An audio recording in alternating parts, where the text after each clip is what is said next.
here and who are working. Thomas is the commander and district engineer for the U.S. Army Corps of Engineers. I want to thank Alan Steele, who runs this convention center. He has put on many shows before, and his team is very adaptable, but this is the first time I think they've ever built a hospital inside the Javits Center. So I want to thank them very much. I want to thank all the people who are here working and coming out of their homes and putting themselves in a situation where they may be exposed to the virus because they want to help and because they believe in public service. So I thank you very much from the bottom of my heart. What we're doing here at the Javits Center is constructing 4 emergency hospitals, federal emergency hospitals. Each one will have a capacity of about 250 people. You put the 4 together, that's 1,000 people. That is being done on the main showroom floor above us.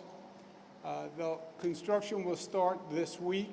We'll hope to have the construction done in about a week to 10 days and have that capacity set up. Besides those 1,000 units, which are designed to provide a backfill for the hospitals. So to free beds in the hospitals, we'll be using these 1,000 emergency beds. We're also seeing if we can construct an additional 1,000 beds for medical care, but a lighter level of medical care than most hospitals. So we could get a 2,000 bed capacity in this facility. And as you know, for us, a major thrust is increasing hospital capacity. We're trying to reduce the rate of the spread of the virus, but at the same time, we have to get that hospital capacity up, and we have to get the equipment that we have up. Each of the 250-bed facilities is about 40,000 square feet. There'll be about 320 federal staff that come to work in those 4 hospitals where they'll take care of about 1,000 people. So all systems are go here. As you can see behind me, the material has already started to arrive. We'll start erecting the equipment upstairs. Luckily, Javits has plenty of space. We're even expanding Javits. This was never an anticipated use, but you do what you have to do. That's the New York way. That's the American way.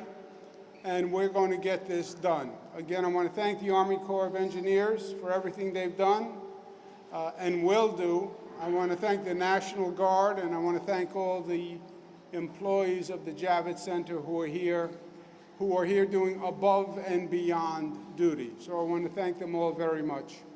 Any questions?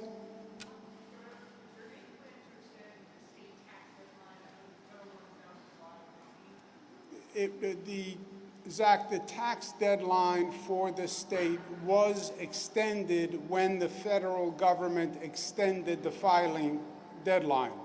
We travel with, if you will, the federal tax deadline. So when the federal government postponed filings, they also postponed our tax revenue.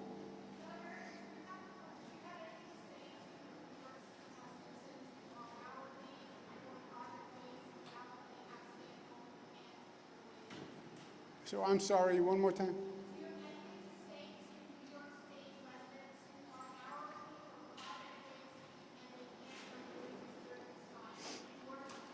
Look, one of the necessary but very difficult byproducts of all of this has been what it's done to the economy.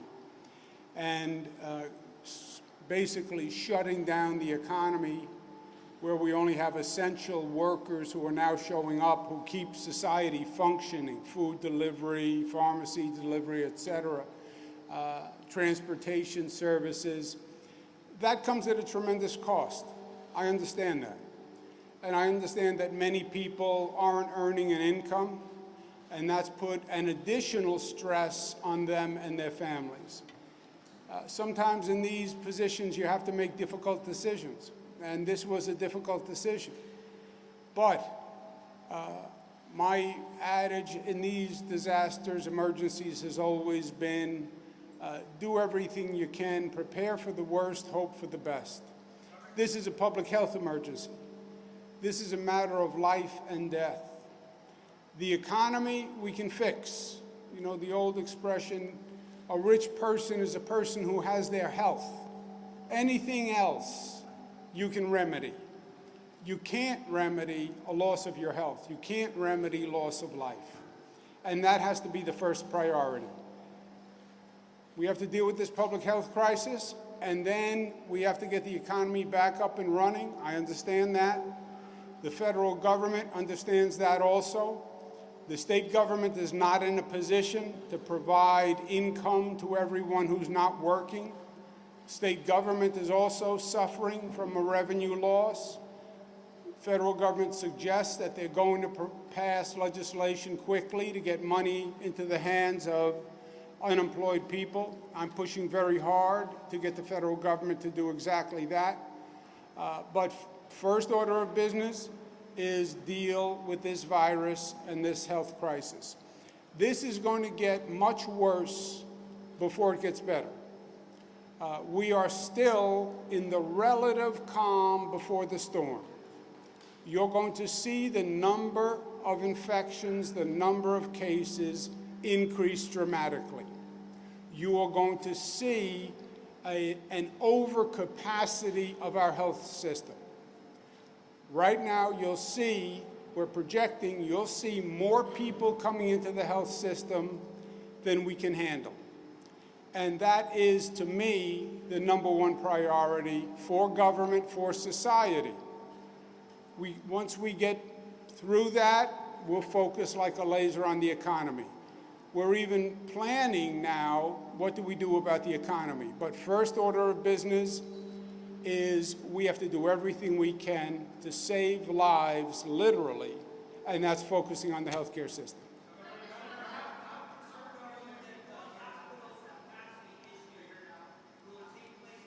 I'm sorry, Shimon.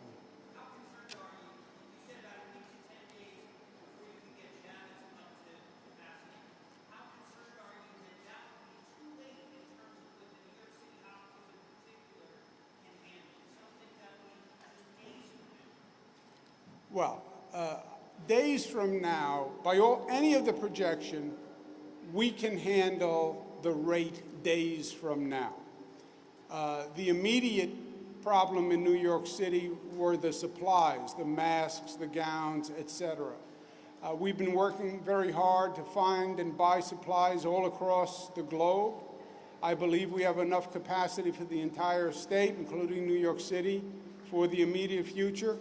But the main issue is we have 53,000 hospital beds. We are projecting a possible need of 110,000 beds. I've ordered today the hospitals that they must increase their capacity by 50%. If that all works, that takes us from 50,000 to about 75,000 beds. We still have a possible need of 110,000 beds. So we're not there on the beds. I'm less worried about the beds themselves.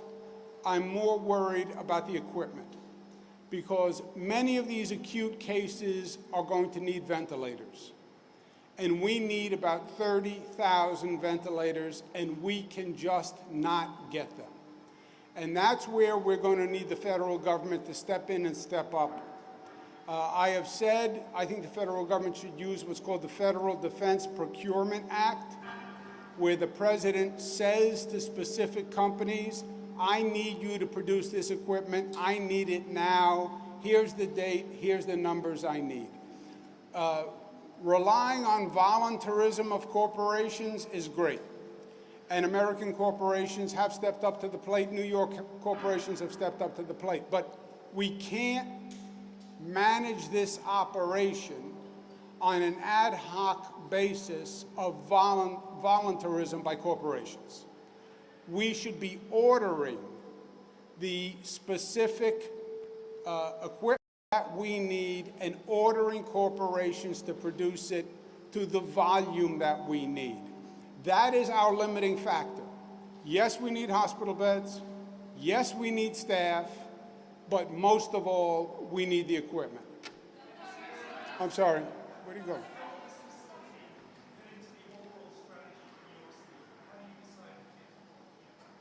We have hospitals that are operating in New York City. All hospitals have now been ordered to increase their capacity a minimum of 50%. I've asked them to try to find a way to increase their capacity 100%, right? We have 53,000 beds. If everybody increased it to 100%, you'd be at roughly the 110,000 goal.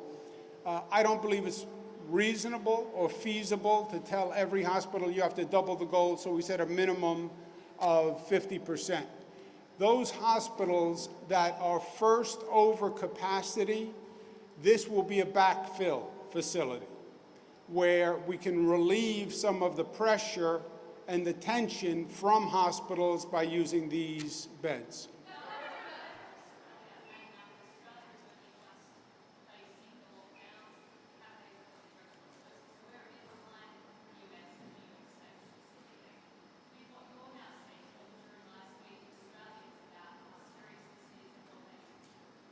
It is as serious as a matter of life and death.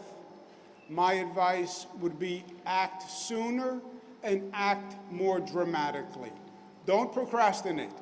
There'll be some people who say, oh, this is too dire. We don't want this level of disruption. It's not going to be that bad. This is media hype. They are wrong. They are wrong.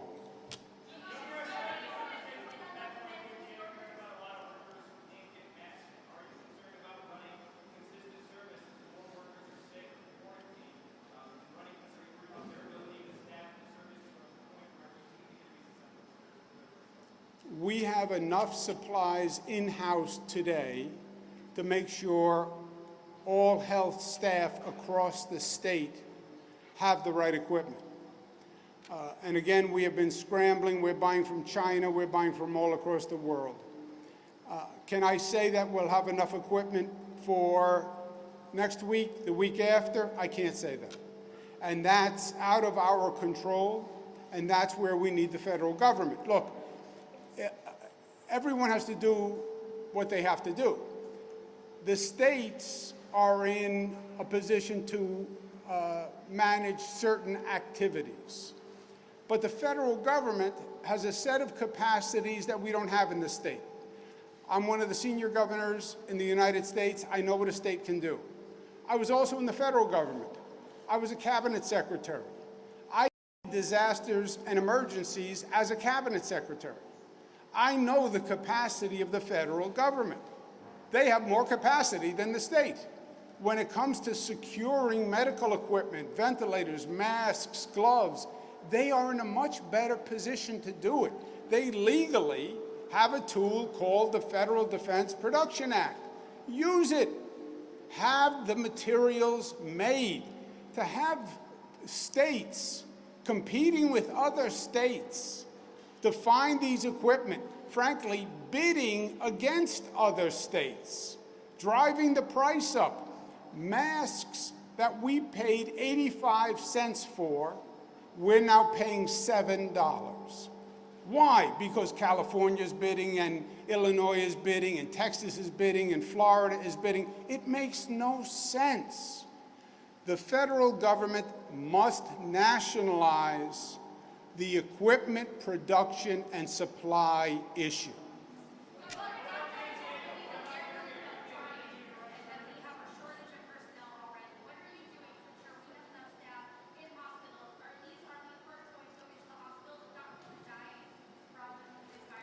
First, we're getting the existing medical staff all the equipment that they need. We have all the equipment they need. I can't promise what happens in the future if the federal government doesn't step up and actually do the production and supply. We also are setting up for reserve medical personnel. I'm contacting all the retired nurses all retired doctors. I'm asking medical schools to make their staff available, nursing schools to make their staff available. We're also contacting all registered healthcare professionals across the state, over 600,000, to ask them to be ready to come in as a reserve staff.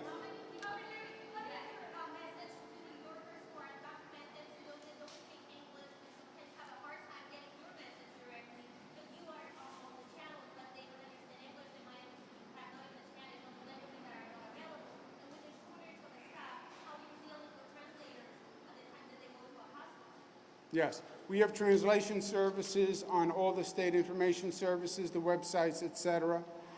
And I want everyone to know in the state of New York, we are a family in New York. And we're working together, and we're caring for each other, and everyone in the family gets treated the same. All right, thanks, everybody.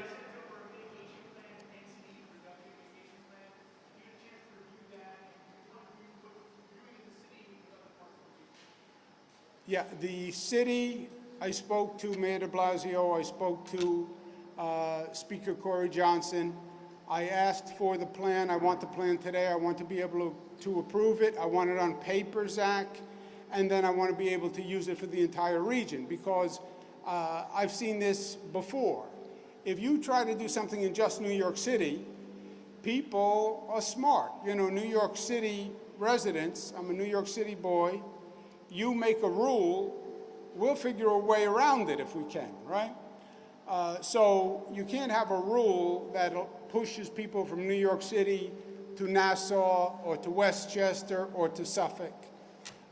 We've seen that before. We've seen that during Superstorm Sandy with the gas prices, where New York City set one set of rules to buy gasoline. All it did was drive everyone from New York City to Nassau and to Westchester. So whatever we do with a geographic area that makes sure that people actually comply. I have to get back to work, guys. Thank you very much. Thank you. Thank you.